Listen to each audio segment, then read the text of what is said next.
మహోత్సవ జిల్లా మహాసభకు షేక్ సాబ్జీ గారి ప్రాంగణానికి విచ్చేసిన యూటీఎఫ్ ఉద్యమ సహచరులందరికీ ఉద్యమాభివందనాలు తెలియజేస్తా ఉన్నానండి. ఈ రోజు నేను మహిళా కమిటీ నివేదికగా మీ ముందుంచిపోతా ఉన్నామని. ఆమె ఆకాశం వరకు ఆమె అవధి లేఖరికి 2 కాళ్ళు లేవండి, అలానే శీతలకి 2 చేతులు లేవండి, అయినా ఆమె పోరాడుతుంది. అందుకని ఆమె ఆకాశం వరకు ఆమె సునీత విలియమ్స్ స్పేస్ లో ఉండి కూడా పాఠాలు చెప్తా ఉందండి. ఈ రోజు ఆవిడేమీ పెదరట్లేదు. భూమి మీదకి ఆవిడ సజీవంగా వస్తుందా లేదా అన్న అనుమానం మనలో అయితే ఉందేమో, కానీ ఆవిడ మాత్రం చాలా సంతోషంగా స్పేస్ లో క్రిస్మస్ సంబరాలు కూడా సిద్ధమవుతుందన్న మనకి సందేశాన్ని అందిస్తా ఉన్నారు.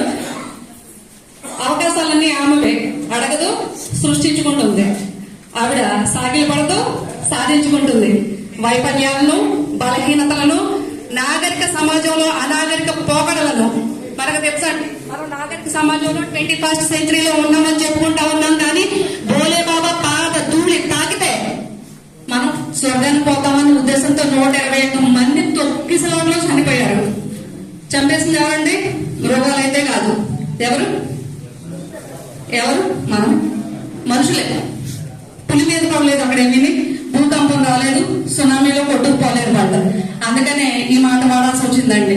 నాగరిక సమాజంలో అనాగరిక పోకడలను అధిగమించడానికి ప్రయత్నిస్తూ తనతో తానే పోటీ పడుతూ ఇంట బయట విజయ బావుట ఎగరవేస్తూ అన్ని రంగాల్లోనూ తనదైన ముద్ర వేయడానికి తపన పడే స్త్రీమూర్తులందరి కోసం చెప్పడం జరుగుతుందంటే, మీ లెక్కల ప్రకారం చూసుకుంటే జనాభాలో ఆమె 48% కావచ్చు, రిజర్వేషన్లలో మీరు ఇచ్చింది మాకు 33% కావచ్చు, చట్టసభల్లో మా శాతం 15% కంటే తక్కువే కావచ్చు, దేశ జీడిపిలో మా నుంచి మీకొచ్చేది 17% ఆదాయమే కావచ్చు, కానీ మా యొక్క సేవలకు మీరు విలువ కట్టగలిగితే జీడిపిలో మోర్ దాన్ 70% మాదే ఉండాలన్న విషయాన్ని మీరు గుర్తించండి ప్లీజ్. ఎందుకంటే పొద్దు నుంచి సాయంత్రం వరకు బిడ్డ పుట్టిన దగ్గర నుంచి కాటికి చేరుకునేంత వరకు స్త్రీ సహాయం సహకారం లేని ఏ పరిశ్రమ ఉందో మీరు ఒకసారి ప్రశ్నించుకోండి. దాన్ని బట్టి జీడిపిలో మా వాటా ఎంతో నేను తిరగబడింది అనుకుంటున్నాను సార్. అంకెల ప్రకారం చూసుకుంటే తిరగబడింది. వాస్తవంగా మీరు గమనించినట్లయితే అది 71% అని నేను గంటపరంగా చెప్తా ఉన్నాను. శ్రామిక శక్తిలో మమ్మల్ని 27%గా చూపిస్తా ఉన్నారండి. శ్రామిక శక్తిలో కూడా మేము సగభాగం కంటే ఎక్కువైన విషయాలు కూడా మీ అందరికీ ఇక్కడ ప్రోధి చేస్తా ఉన్నాను. మరి హింస, దోపిడీ, దౌర్జన్యాలకు గురయ్యే వాళ్ళు ఆమె ఎంత శాతం అంటే అంత శాతం కావచ్చండి. అదేంటండి హింస అంతా మీరేనా, మేము కూడా అనుభవిస్తున్నామని ఈ మధ్య కాలంలో ఒక టెకి ఆత్మహత్య చేసుకోవడం ద్వారా కూడా రుజువయ్యిందండి. కాదనట్లేదు, కానీ మోర్ దాన్ 90% ఇప్పటికీ కూడా బాల్య వివాహాలు గాని, లేదంటే చిన్న వయసులోనే చదువు ఆపించడం గాని, ఈ వరకట్న సమస్య గాని, అత్తింటి పోరు గాని, యాసిడ్ దాడులు గాని, హత్యలు గాని, అత్యాచారాలు గాని, అతిథుల పట్ల ఎంతగా విజృంభించినాయో మీరు ఒకసారి గమనించుకుంటే, అరే ఇలా జరగకూడదు అనుకున్న ప్రతిసారి విపత్కర పరిస్థితులు అండి. అఫ్తాబ్ ఏం చేశాడు? ముక్కలుగా నరికి పక్కన పడేశాడు. అమ్మాయిని చంపలేదండి. చంపడం మనందరికీ తెలిసిన విషయం. చంద్రకేమో కొత్త చంపడం కాదు కదా. చంపే విధానంలో కూడా ఎంత దాష్టీకానికి మహిళ ఈ రోజు లోనవుతున్నది మనం మణిపూర్ లో చూసాం, కలకత్తా ఘటనలో చూసాం. కాబట్టి ఆమె ఎంత శాతం అంటే అంత శాతం కావచ్చేమోనండి.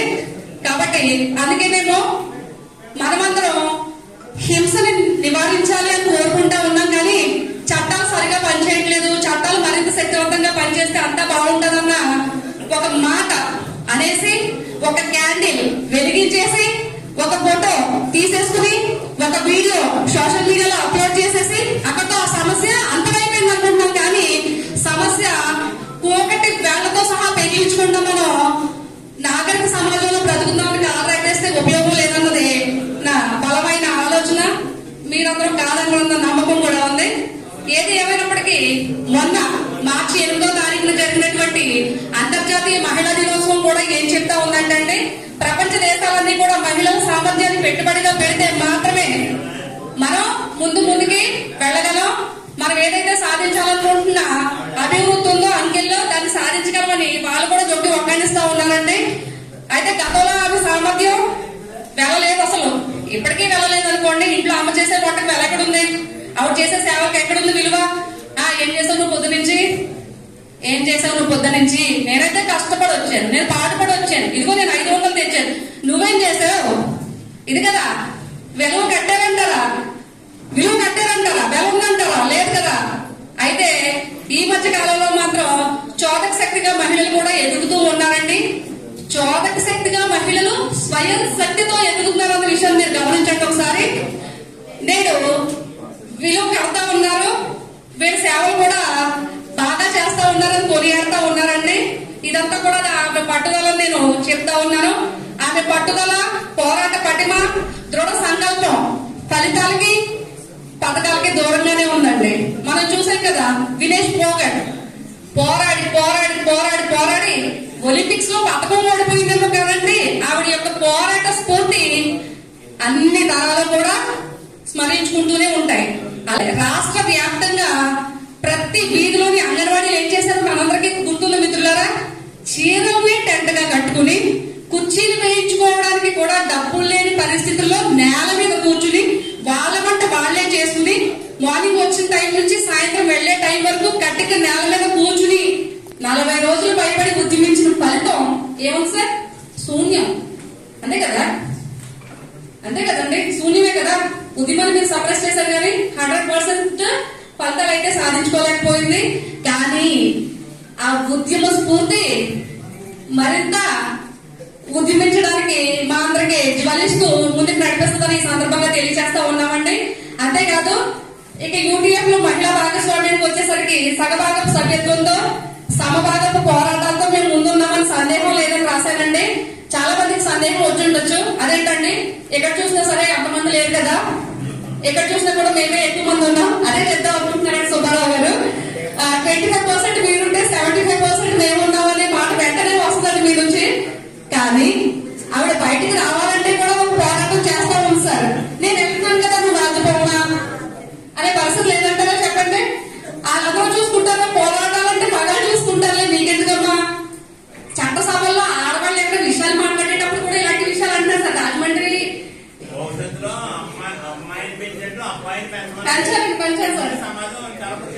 అవును సార్, అవును సార్. చట్టసభలో ఆడవాళ్ళు ఎక్కడ విషయాలు మాట్లాడేటప్పుడు కూడా అమ్మ మద్యపానం కోసం నువ్వు మాట్లాడతారు అవసరం అమ్మా నా అమ్మాయి కూర్చోబెట్టారండి. మీరు ఎవరైనా సామాజిక మాధ్యమాల్లో చూస్తుంటే కనుక, గమనించుంటే కనుక మీకు ఈ విషయం తెలిసి ఉండేది. కాబట్టి పోరాటాల్లో కూడా మీరు సగభాగమే మాస్తారు అంటే రావడానికి సైతం పోరాటం చేయాల్సి వస్తా ఉందన్న విషయాన్ని గ్రహించండి. ఎందుకంటే ఆమె అంటేనే పోరాటం, కాదంటారా, కాదనగలరా అని ఎందుకు ఎలా ప్రశ్నించేదని అడగొద్దండి. ఎందుకంటే పాపం గర్భస్థ శిశువు స్త్రీ అని తెలిస్తేనే మీరు వదిలించుకోవడానికి ప్రయత్నం చేస్తారు. కాదంటారా ఏంటండి? కాదంటారా?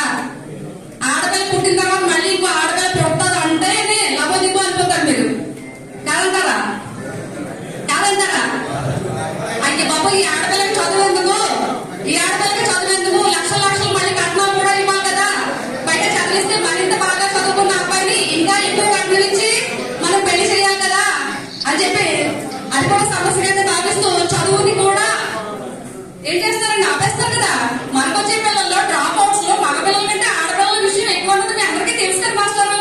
అందుకని ఈ మాట ఇక్కడ రాయాల్సి వచ్చిందంటే ఏది ఏమైనప్పటికీ పుట్టి పెరిగిన భారతీయ కుటుంబ నేపథ్యం కావచ్చు, లేదంటే అంటే మమ్మల్ని పెంచిన విధానం కావచ్చు, అంటే మేము పోరాటానికి దూరం అవడానికి కారణం అదే కాదంటే కనుక భద్రత కరువైపోతా ఉందండి. ఇవాళ డ్యూటీలో ఉన్న టీచర్ ఒత్తిడి గురై చనిపోతా ఉన్నారు, లేదంటే డ్యూటీలో ఉన్న డాక్టర్ అత్యాచారం తలే చనిపోతా ఉన్నారు, రోడ్డు మీద వెళ్లే వాళ్ళకి భద్రత ఏమీ లేదు.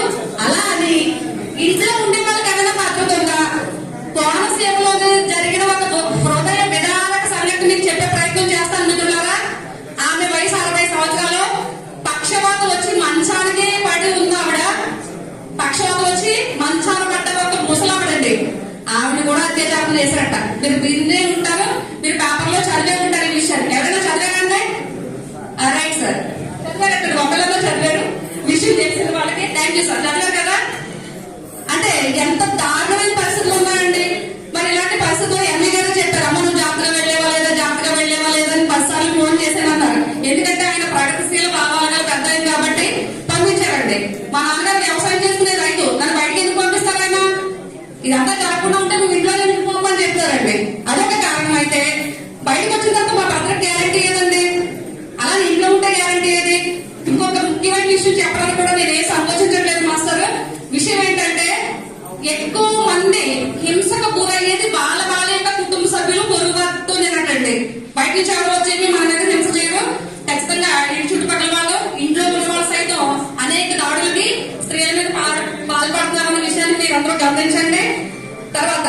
ఏది ఏమైనప్పటికీ విశృంఖలతో పోకడలండి. విశృంఖలతో పోకడ అని ఎందుకు రాయాల్సి వచ్చిందంటే ఇవాళకి కూడా ఒక స్త్రీ ఎలా ఉండాలి, ఎలా ఉండాలండి? కట్టుకొట్టు బాగుండాలి, ఆవిడ ప్రవర్తన ఇంకా బాగుండాలి. ప్రవర్తన అంటే ఏంటంటే భర్తను ఎదిరించకూడదు, ఇంకేంటండి అందంగా ఉండాలి, తెల్లగా ఉండాలి, పొడుగ్గా ఉండాలి, సన్నగా ఉండాలి. Dust is not a beauty, అంతే కదా. మనందరికీ 100% ఇదే కదా. కట్నం సమస్య ఏం లేదు, అమ్మాయి బాగుంటే కాదు. ఎందులో బాగుండాలి మీకు? ఎలా బాగుండాలి మీకు? ఎలా బాగుండాలి? ఎలా బాగుండాలో నిజంగా మనందరం మర్చిపోయినట్టు ఉన్నాం మాస్టర్. సావిత్రమ్మ నెత్తి మీద చెంగేసుకున్నప్పుడు దేవ సినిమా 1,00,000 సార్లు చూసుంటారు, చాలా లక్షల మంది చూసుంటారు. మీరందరూ 10 సార్లు చూసుంటారు. కాదంటారా చెప్పండి? కాదంటారా? స్వచ్ఛమైన కట్టు పొట్టుతో ఆడవాళ్ళు నటించినా కూడా సినిమా చూసే పరిస్థితి ఈ రోజు ఉందండి. కానీ మీడియా వాళ్ళు కానీ లేదంటే ఈ చలన చిత్ర రంగంలో పనిచేసే మేధావులుగా పిలువబడి సన్మానాలు గ్రహించేటటువంటి గొప్ప గొప్ప వ్యక్తులందరూ కూడా స్త్రీ వ్యక్తిత్వాన్ని ఎంత చులకన చేసే ప్రయత్నం చేస్తా ఉన్నారో అంతా చేస్తా ఉన్నారండి. అంతే కదా మాస్టరు? వలవల యొక్క సైజు తగ్గితేనే, అతివల యొక్క అందాలు బయటపడితేనే మీరందరూ ఆదరిస్తారని మిమ్మల్ని అందరినీ కూడా పెడదారి పట్టిస్తా ఉన్నారు. మీరు ఎవరైనా గ్రహించుంటే కనుక అవునో కాదో మీరే చెప్పాలి మరి. అంతే కదా సార్? అంతే కదా సార్? చెప్పండి సార్. సార్ ఆవిడకి ఒక కుటుంబం ఉంటది, ఆవిడ పొట్టకి ఒక ఆకలి ఉంటది కాదంటారా? ఆవిడకి ఆకలి ఉంటుంది కదా సార్. మీరు సావిత్రమ్మ నటించొద్దని మానేలో చెప్పగలరా? కాదు కదా. అలా కాదు సార్, అలా కాదు సార్. అవకాశాల కోసం బయటకు వచ్చే ప్రతి ఒక్కళ్ళు కూడా హింసకు గురవుతున్నారని చెప్పడం నా ఉద్దేశం అండి. నటించొద్దని చెప్పచ్చు, ఏమో అలా నటించకుండా వెళ్ళిపోయారు ఎంతమంది ఉన్నారో మీకు తెలియదు కదా మాస్టరు. హింసకి గురైన వాళ్ళు అందరూ చెప్పుకునే పరిస్థితి వాళ్ళు ఉందంటారా చెప్పండి? నేను ఎంత హింస అనుభవించి ఉంటాను మాస్టరు? నేను మీకు అదంతా చెప్పగలనా? నేను నా తల్లి కూడా చెప్పుకోలేనేమో. అంతే కదా? అంతే కదా మాస్టరు? కాబట్టి ఈ విషయాలన్నింటినీ ఒకసారి గమనించమని మీకు తెలియజేస్తూ, ఎన్ని సంఖ్యలు బంధించాలని చూస్తా ఉన్నా ఆవిడ మాత్రం అడుగు ముందుకే వేస్తా ఉన్న విషయాన్ని మీకు తెలియజేస్తూ, మహిళా కమిటీ రిపోర్ట్ ఇవ్వాలి కాబట్టి చెప్తా ఉన్నాం మాస్టరు. సంఘం పిలుపు మేరకు జరిగిన అన్ని పోరాటాలలోనూ, అన్ని కార్యక్రమాల్లోనూ, అన్ని ఉత్సవాల్లోనూ మేము కూడా పాల్గొన్నామని, భాగస్వామ్యాన్ని అందించామని మీకు తెలియజేస్తా ఉన్నామండి. మరీ ముఖ్యంగా ఆడవాళ్ళ పనులు ఎలా ఉంటాయో ఒక మాట చెప్పే ప్రయత్నం చేసి ముగిస్తాను మాస్టారు. ఇంటి బాధ్యత ఏమో మాకు నెత్తి మీద ఉంటుందండి, బడి బాధ్యత ఏమో చేతులు పెట్టుకుంటాం. అంతేకాదు యూటీఎఫ్ సంఘ సభ్యులుగా మేము హక్కుల్ని బాధ్యతల్ని 2 నేత్రాలుగా భావిస్తూ జెండాను కూడా భుజాన్ని వేసుకుని పోరాటం చేస్తా ఉన్నామండి. అయితే ఈ పోరాటాలు చేయడానికి మాకు సమయం కూడా సరిపోవట్లేదు. ఈ ఉరుకులు పరుగులు జీవన పయనంలో చాలా మంది అదుపులు కాస్తా ఉన్నారన్న విషయాన్ని కూడా మీ అందరికీ మరొకసారి గుర్తు చేస్తూ, అయినా సరే అడుగు తడబడకుండా నిలబడి కలబడి పోరాడుతున్న మహిళా మనులందరికీ కూడా ఆంధ్రప్రదేశ్ ఐక్య ఉపాధ్యాయ federation doctor BR Ambedkar Konaseema జిల్లా పక్షాన ఉద్యమాభివందనాలు తెలియజేస్తా ఉన్నామండి. చివరిగా కన్క్లూజన్ ఏంటంటే, శక్తివంతమైన మహిళల జాబితాలో ఒకళ్ళు ఇద్దరు నిర్మలా సీతారామన్ గారు 88 దగ్గర, ఎవరో నాడా గారు 81 దగ్గర, ఇంకొక మల్హోత్రా గారు 82 దగ్గర ఉండడం కాదండి. జాబితాలో ఉన్న మహిళలందరినీ శక్తివంతులు చేయాలని మీ అందరికీ తెలియజేస్తూ, మా యొక్క ఆశల్ని ఆకాంక్షల్ని నెరవేర్చడానికి మీరు సపోర్ట్ ఇవ్వాలని తెలియజేస్తూ, మీ సపోర్ట్ తీసుకుంటేనే మా ఎదుగుదల అనే మాదిరి కాకుండా మాకు మేలుగా కూడా స్వయం అభివృద్ధి సాధించగలనే దండును మాకు కల్పించాలని కోరుకుంటూ, ఈ అశ్లీలతని నివారించడానికి అతి త్వరలోనే రాబోయే రోజుల్లో ఆంధ్రప్రదేశ్ ఐక్య ఉపాధ్యాయ ఫెడరేషన్ తరఫు నుంచి సెన్సార్ బోర్డు ఒక లెటర్ కూడా పంపిస్తామండి. స్త్రీలను ఎంత బలహీనంగా మీరు చిత్రీకరించాల్సిన అవసరం లేదని, మేము గొడ్డలు పెట్టలాగా మీ ప్రవర్తన ఉందని చెప్పేసి అతివల అభివృద్ధికి మీ ప్రవర్తన బాగాలేదు, మీరు చూపించి మీ చిత్రీకరించే విధానం బాగాలేదని వారికి తెలియజేస్తామంటే మేము ఒక రిప్రజెంటేషన్ కూడా ఇవ్వడానికి సిద్ధంగా ఉన్నామని సభాముఖంగా తెలియజేస్తూ, నాకు ఈ అవకాశం కల్పించిన పెద్దలందరికీ ధన్యవాదాలు కూడా తెలియజేస్తా ఉన్నానండి. థ్యాంక్ యూ అండి. మైక్ తీసుకుని దయచేసింది సంఘ నిబంధనలలో కూడా 20% మంది మహిళలు నియమించండి అని మీరు మాట రాసి ఉన్నారు.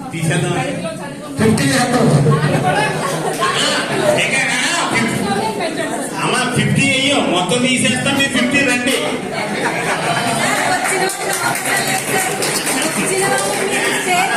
సరే సరే టైం కొంచెం ఇది ఉంది